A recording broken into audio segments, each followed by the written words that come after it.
Hello friend, आप सभी का आपके अपने यूट्यूब चैनल ब्राइट बुद्धि में आप सभी का स्वागत है। तो हम SCERT Bihar board class 10th के ज्योग्राफी की बुक की हम एनालिसिस कर रहे हैं। तो आज हम इकाई 5 का टॉपिक्स ही है बिहार जनसंख्या एवं नगरीकरण। तो हम ये बिहार के बारे में पढ़ेंगे, जिसमें बिहार की जनसंख्या और बिहार की नगरीकरण के बारे में जानेंगे। एग्जाम की दृष्टि से इम्पोर्टेंस है, तो आप इसे ज़रूर देखेंगे। वीडियो में अच्छा लगे तो लाइक कमेंट शेयर जरूर कर सकते हैं, और जो पहली बार देख रहे हो चैनल को सब्सक्राइब करके बेल घंटी जरूर दबाएं। इससे पहले कि हमने क्लास 10th की SCERT बिहार बोर्ड के कई सारे वीडियो कंप्लीट कर चुका हूं। अगर आप नहीं देखे हैं तो प्लेलिस्ट में जा करके SCERT Bihar board class 10th geography की एक प्लेलिस्ट बनी हुई है, उसमें देख सकते हैं, क्योंकि ये एग्ज़ाम की दृष्टि से बहुत इम्पोर्टेंट है। और कल हम साइंस की MCQ करवाने वाले हैं 11 बजे, तो आप वहाँ जरूर जुड़िएगा, देख सकते हैं, इम्पोर्टेंस है एग्ज़ाम की दृष्टि से। और जो पहली बार आए हैं ज़रूर सब्सक्राइब कर लें, क्योंकि जो सब्सक्राइब किए रहेंगे वही उस वीडियो को देख सकते हैं। चलिए शुरू करते हैं। आज का टॉपिक होगा जनसंख्या एवं नगरीकरण। तो बिहार जो है, बिहार आरंभ से ही सघन जनसंख्या वाला प्रदेश रहा है। यहाँ 3000 वर्ष पूर्व से ही मानव बसाव के प्रमाण मिलते हैं। मगध साम्राज्य में 80,000 से भी अधिक गांव आबाद थे, और आज भी ये भारत के घने आबाद राज्यों में से एक है। इसका मुख्य कारण यहाँ की भौगोलिक स्थिति, अर्थात समतल भूभाग, उपजाऊ मिट्टी, सालों भर जल से भरी नदियाँ एवं सुगम पहुँचने की सुविधा है। वर्तमान समय में ये जनसंख्या आकार की दृष्टि से उत्तर प्रदेश, महाराष्ट्र के बाद ये तीसरे स्थान पर आता है। तो आप ये जरूर ध्यान रखेंगे कि जनसंख्या की दृष्टि से बिहार कितने नंबर पर है। तो ये बिहार जो है ये तीसरे नंबर पर है। उससे पहले सबसे पहले उत्तर प्रदेश, उसके बाद महाराष्ट्र आता है, फिर इसी का नंबर आता है बिहार का। अगर घनत्व की दृष्टि से पश्चिमी बंगाल के बाद दूसरे स्थान पर है। वही 2001 की जनगणना के अनुसार यहाँ की कुल जनसंख्या जो थी ये 8 करोड़ 39 लाख 8,29,98,509 है। और इनमें से जो पुरुष की जनसंख्या की बात किया जाए, पुरुष का डाटा बात करेंगे, तो यहाँ पर ये 4,32,43,795 पुरुष हैं। वही अगर महिला की बात करेंगे तो 3,97,54,714 महिलाएं हैं। यह जनसंख्या भारत की कुल जनसंख्या का 8.07% है। तो आप यहाँ से डाटा जरूर ध्यान कर सकते हैं, क्योंकि यह अगर यहाँ से आप पढ़ेंगे तो ये डाटा आपको हमेशा याद भी रह सकता है। तो ज़रूर यहाँ से ये देख सकते हैं, और जब आप थ्योरी नुमा पढ़ेंगे तो वो ज़्यादा से ज़्यादा दिनों तक याद रहती है, भूलेंगे नहीं। इसलिए आपको ये कहानी नुमा सारे शब्दों को एक आसान शब्दों में अपने जहन में, अपने दिमाग में उतार सकते हैं, और इसकी पॉइंट को आप बार बार पढ़ेंगे, जिससे आप कभी भूलेंगे नहीं। तो यहाँ पर बात किया जाए, अगर घनत्व की दृष्टि से ये पश्चिमी बंगाल के बाद दूसरे स्थान पर है, और 2001 की जनगणना के अनुसार कुल जनसंख्या जो है बिहार की ये 8,29,98,509 कितना है, 509 है। वही पुरुष की जनसंख्या बात करेंगे तो ये 4,32,43,795, और महिलाओं की संख्या 3,97,57,54,714 महिलाएं हैं। ये जनसंख्या भारत की कुल जनसंख्या का 8% की जब बात किया जाएगा तो प्रतिशत में ये 8.07% है।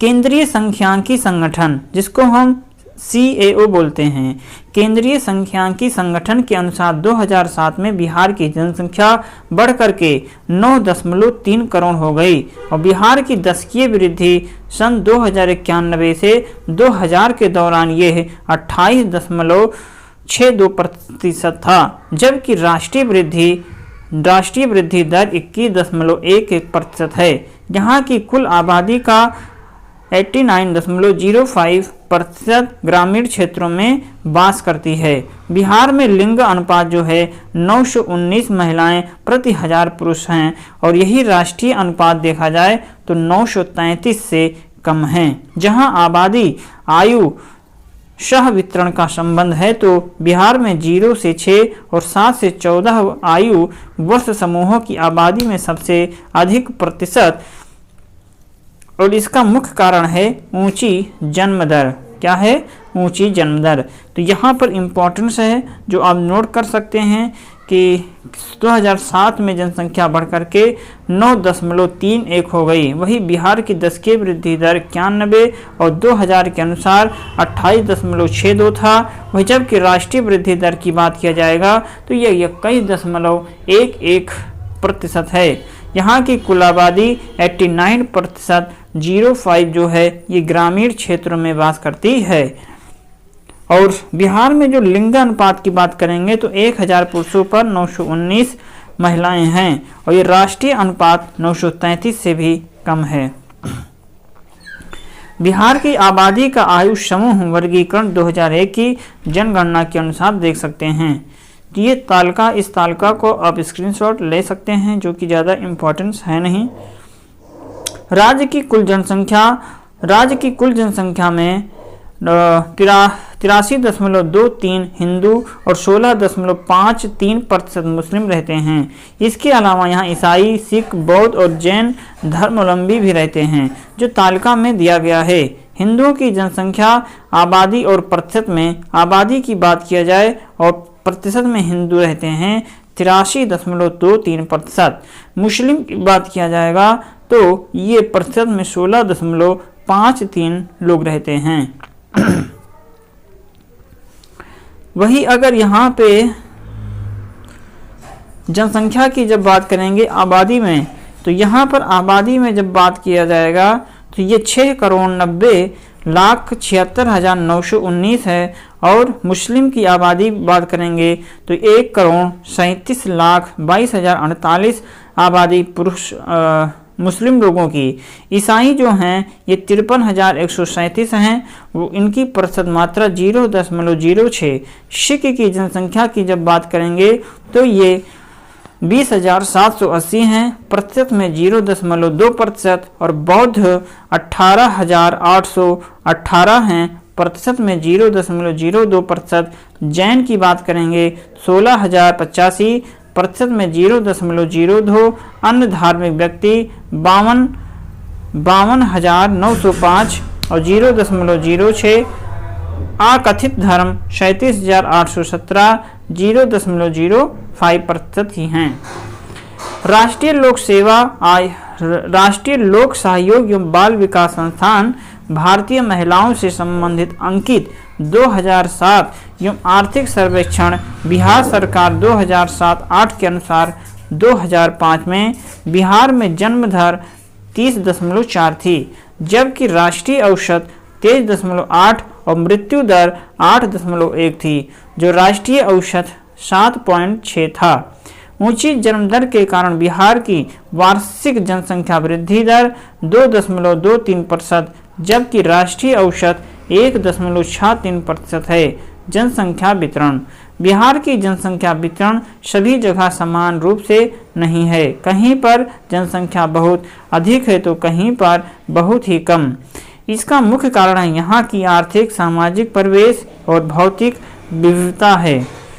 जहाँ भी धरातल समतल, जलोढ़ एवं मैदानी है, वहीं घनी आबादी है। जहाँ भी सिंचाई की सुविधा, कृषि में नई तकनीकी का उपयोग, प्रति व्यक्ति आय, नगरीकरण अधिक है, वहाँ और भी आबादी अधिक है।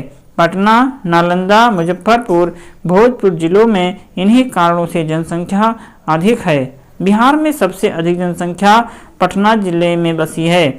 यहाँ राज्य के कुल क्षेत्रफल 3.40 पर 5.68% जनसंख्या का बोझ है। इसका एक बड़ा कारण है पटना महानगर का राज्य की राजधानी होना। इसके अतिरिक्त नगरीकरण, विकास, प्रशासनिक केंद्र, वाणिज्यिक, औद्योगिक और पर्यटन की सेवा केंद्र का स्थित होना है। क्या आपको पता है कि बिहार में सबसे अधिक जनसंख्या वाला जिला पटना है और पटना नगर भी सर्वाधिक जनसंख्या वाला नगर है। तो यहाँ पर ये इम्पोर्टेंस है कि बिहार की सबसे अधिक जनसंख्या वाला जिला कौन, तो ये पटना ही है। गया, मुजफ्फरपुर, पूर्णिया, हाजीपुर, बेतिया, मोतिहारी, छपरा, सिवान, दरभंगा, मधुबनी, सीतामढ़ी, समस्तीपुर जिले में 3 से लेकर 5% आबादी है और यह जिले बिहार के उच्च आबादी वाले 6 जिले हैं। इनमें केवल गया जिला दक्षिणी बिहार में स्थित है, शेष 11 जिले उत्तरी बिहार में अवस्थित हैं। ये बिहार के कुल क्षेत्रफल का 39% है और इन जिलों में राज्य की 46% जनसंख्या संकेंद्रित है।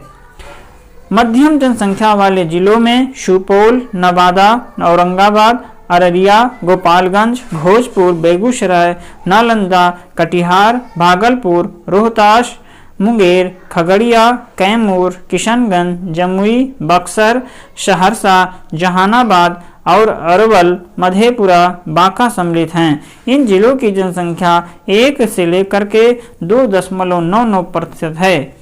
इस क्षेत्र में राज्य के 54.85% क्षेत्रफल पर 45.84% जनसंख्या का निवास है। यहाँ कृषि से संबंधित कार्यों और नगर पूंजी के विस्तार के कारण सकारात्मक जनसंख्या केंद्रित है। शिवपुर, शिवहर, शेखपुरा, क्या है? शिवहर, शेखपुरा, लखीसराय जिलों में जनसंख्या का प्रतिशत 1 से भी कम है।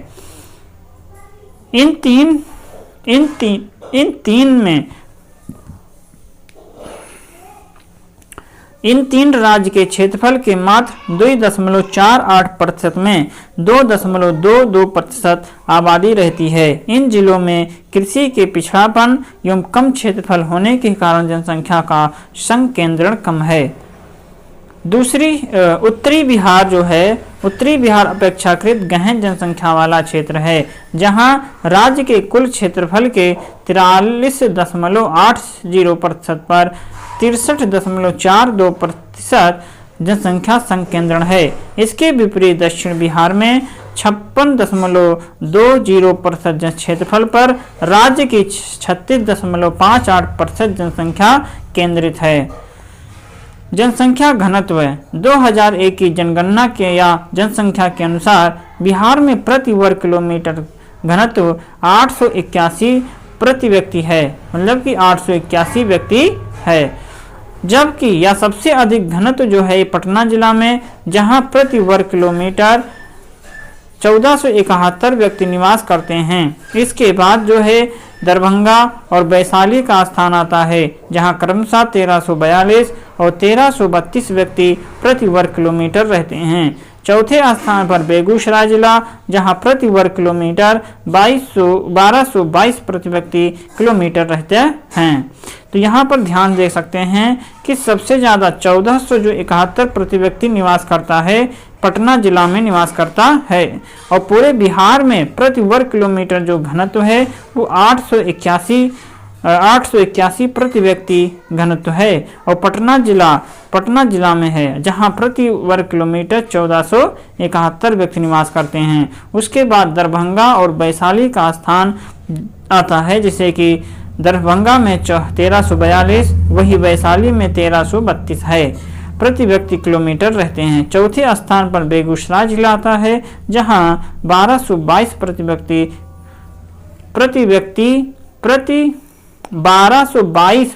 प्रति वर्ग किलोमीटर है। यहाँ के विभिन्न जिलों की जनसंख्या घनत्व बहुत ही असमान है। इस असमान घनत्व के आधार पर बिहार को निम्नलिखित 5 वर्ग में बांट सकते हैं।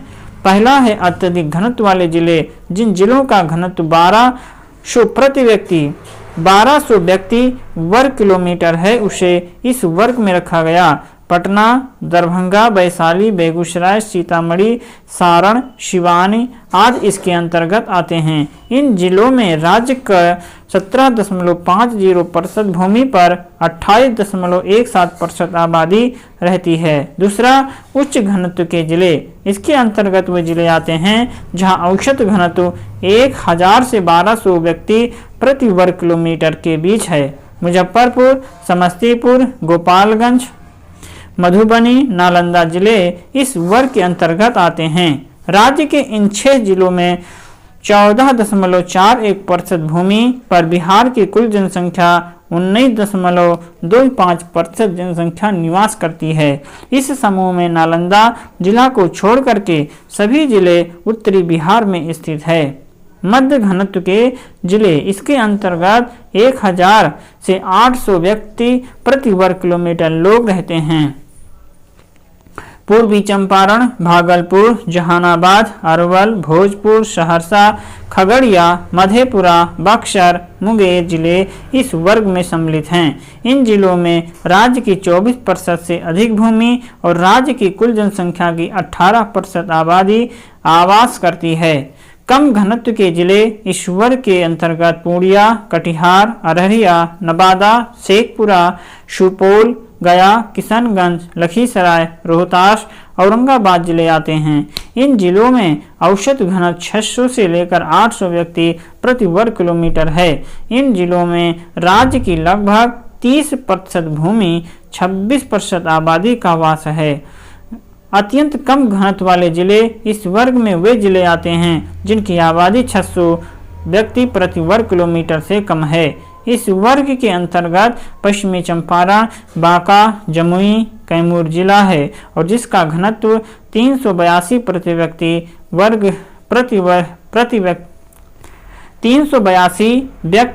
प्रति वर्ग किलोमीटर है। इन जिलों में राज्य की भूमि का 14.58% एवं कुल जनसंख्या का लगभग 9% भाग निवास करते हैं। नगरों का विकास। बिहार में नगरों के विकास का इतिहास बहुत पुराना है। यहाँ के अधिकतर प्रमुख नगर किसी न किसी नदी तट पर विकसित हैं।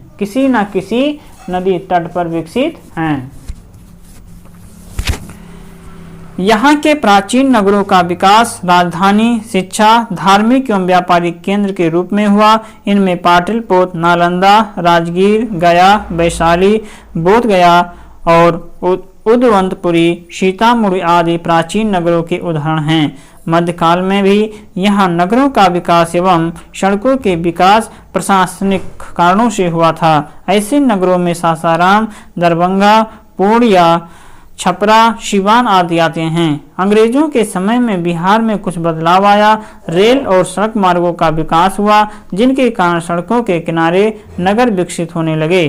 कुछ नगरों का विकास इस समय रेल व्यवस्था के कारण हुआ। आज़ादी के बाद यहाँ नगरों के विकास में तेजी आई और राज्य में औद्योगिक विकास, स्वास्थ्य, शिक्षा, जीवन की मौलिक सुविधाओं का विकास के कारण कई अन्य नगर भी विकसित हुए।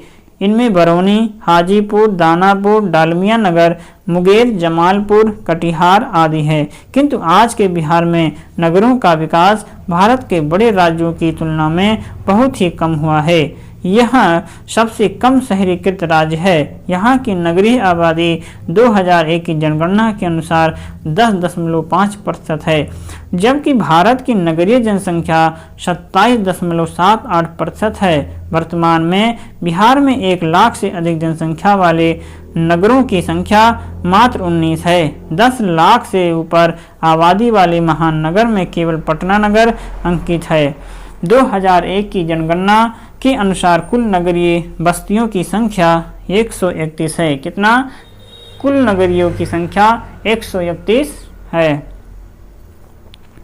बिहार के जो नगरों का कार्यात्मक स्वरूप इनकी उत्पत्ति से संबंधित है। यहाँ के पुराने नगर प्रशासन, व्यापार से जुड़े थे, परंतु आधुनिक नगर उद्योग, यातायात, व्यापार एवं शिक्षा से संबंधित हैं। यहाँ के लगभग सभी जिला मुख्यालय शुरू से ही प्रशासनिक कार्य के साथ साथ थोक व्यवसाय, शिक्षा तथा स्वास्थ्य जैसे नगरीय कार्यों से विकसित हैं। यहाँ के मैदानी भागों के अधिकतर नगर सेवा ऐसे कार्यों से संबंधित हैं। बिहार में कुछ चुने हुए नगरों में ही औद्योगिक इकाइयाँ स्थापित हैं। इनमें डालमिया नगर, मुंगेर, बरौनी, जमालपुर, कटिहार प्रमुख है। बिहार विभाजन से पूर्व टाटा नगर इस राज्य का मात्र नियोजित नगर था। जमशेदपुर टाटा ने केवल बिहार की बल्कि भारत को आधुनिक नगर नियोजन में से सर्वप्रथम परिचय कराया, किंतु विभाजन के उपरांत बिहार में एक भी नियोजित नगर विकसित नहीं है। प्राचीन काल से प्रसिद्ध पटना नगर भी आंशिक रूप से ही नियोजित नगर के रूप में विकसित हुआ है। ये नगर बिहार की राजधानी है। बिहार के अधिकतर नगर अनियोजित एवं अव्यवस्थित है और कुछ नियोजित नगरों में बरौनी, वाल्मीकि नगर को रखा जा सकता है। इसी के साथ यह अध्याय समाप्त होता है और यहाँ के इसके बहुविकल्पीय प्रश्न में होता है कि 2001 में बिहार की कुल जनसंख्या कितनी थी। तो 2001 में अगर देखा जाए तो बिहार की कुल जनसंख्या कितनी थी, तो अभी हमने ऊपर पढ़ा था कि 2001 में बिहार की जनसंख्या लगभग यहाँ पे कितना है 8,29,98,509। तो यहाँ पे ऑप्शन में क्या दिया हुआ है 8 करोड़ से कम, 8 करोड़ से ज़्यादा, 9 करोड़। तो 8 करोड़ से कम तो था नहीं, इसलिए 8 करोड़ से ज़्यादा था। ग नंबर उत्तर सही होगा। 1991 और 2000 के दौरान बिहार की जनसंख्या वृद्धि दर है कितनी है, तो ये लगभग 28.63% वृद्धि दर देखने को मिलती है। तो ये भी इसी में देखने को मिलता है 28.62। हमने यहाँ पे 91 और 2001 के अनुसार है ना, तो आप इसे देख सकते हैं। सारा उत्तर इसी में से ढूंढ सकते हैं, पढ़ेंगे तो आपको जरूर समझ में आएगा कि कब हुआ था। बिहार में ग्रामीण आबादी कितना है, तो बिहार में ग्रामीण आबादी लगभग कितना है, तो ये भी हमने ऊपर अभी देखा था कि बिहार में जो है ग्रामीण आबादी कितनी है।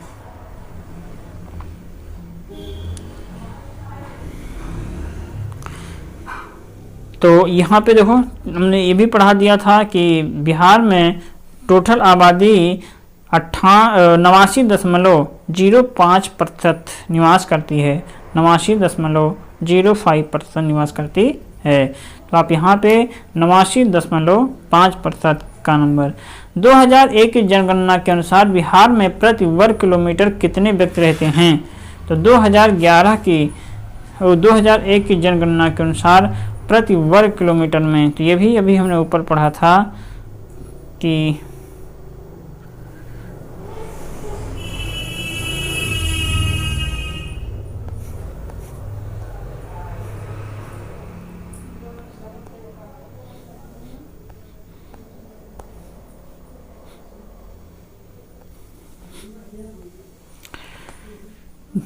दो हजार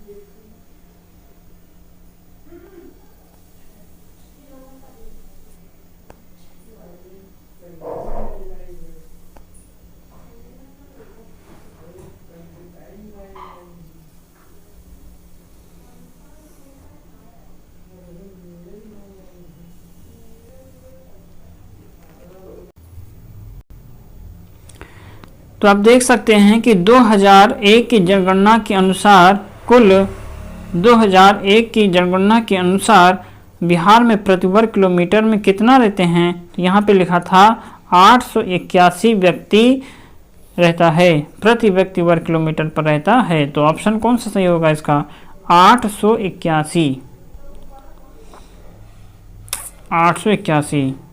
सबसे अधिक आबादी वाला जिला कौन सा है, तो पटना।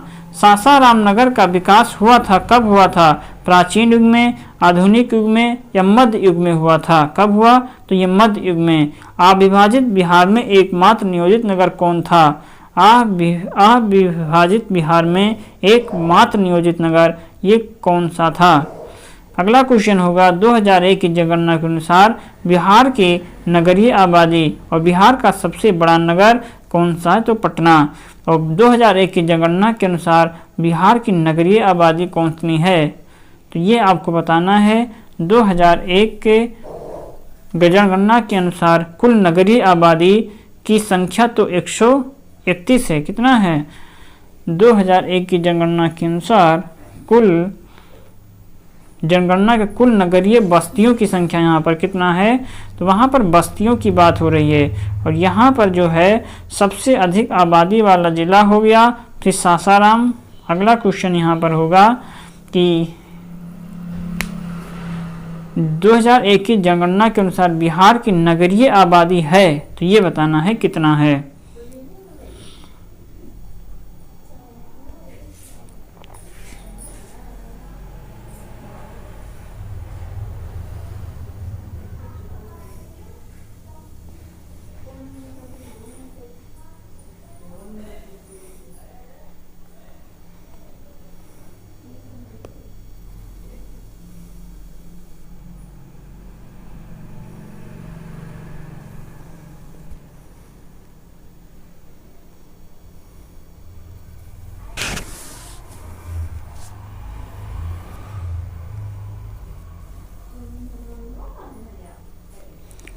तो आप यहाँ पर देख सकते हैं कि 2011 की जनगणना के अनुसार नगरीय जो आबादी है ये है 10.5 है। और जब भारत की जब बात होगी नगरीय जनसंख्या तो ये 27.78 है। तो यहाँ पर आप देख सकते हैं।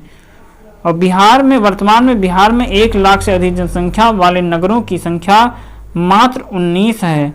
और जब बस्तियों की बात होगी तो ये 131 है। कितना? 131 है। तो इसका जो नंबर सही जाएगा कि 2001 की जनगणना के अनुसार बिहार की नगरीय आबादी तो 10.5 और इसका होगा पटना।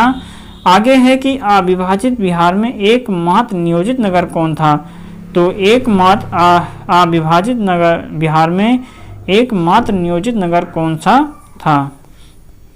तो ऑप्शन क्या है इसमें से? नालंदा, वर्तमान युग, टाटानगर, पटना, मुंगेर और गया। तो ये इतने नाम दिए हैं।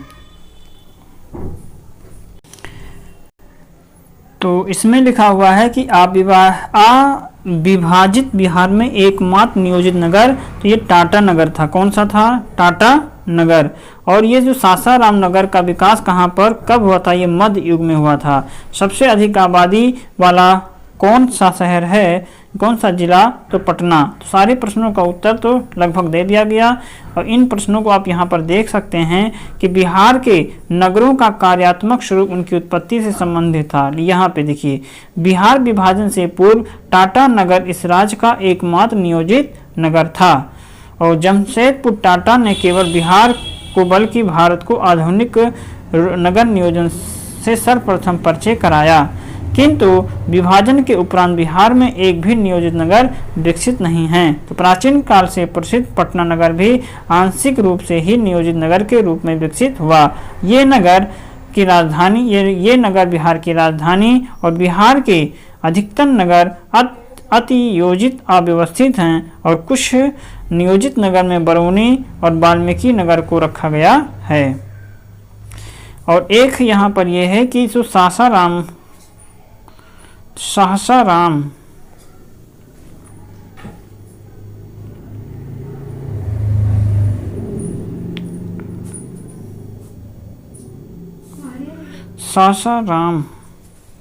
नगर का जो विकास है, नगरों का जो विकास है, ये मध्यकाल में ही प्रारंभ हो गया था।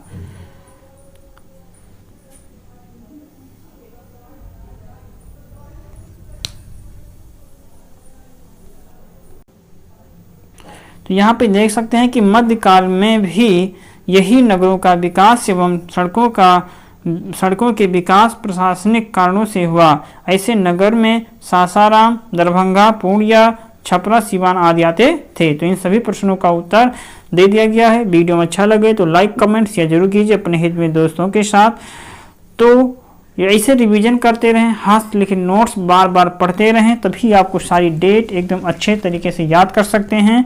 और रिवीजन करें, जितना ज़्यादा फोकस करेंगे, किताबों में समय बिताएंगे, उतने ही आप अच्छे से सारी चीज़ें, सारे सब्जेक्ट आसान लगेंगे। कोई भी सब्जेक्ट कठिन नहीं है, बस आप उसे समय नहीं दे पा रहे हैं और बार बार प्रैक्टिस नहीं कर पा रहे हैं। इसीलिए जो भी विषय आपको कमज़ोर लगे कि हाँ मुझे नहीं आता है, उस सब्जेक्ट को आपको समय देने की ज़रूरत है, तभी आपको वो आसानी से आएगा। उसको बार बार रिवीजन करते रहें, पढ़ते रहें। वीडियो अच्छा लगे तो लाइक कमेंट शेयर जरूर कीजिए, और जो पहली बार आए चैनल को सब्सक्राइब जरूर कर लें। तो चलिए मिलते हैं हम अगले लेसन में, तब तक आप पढ़ते रहें, मस्त रहें। नमस्कार।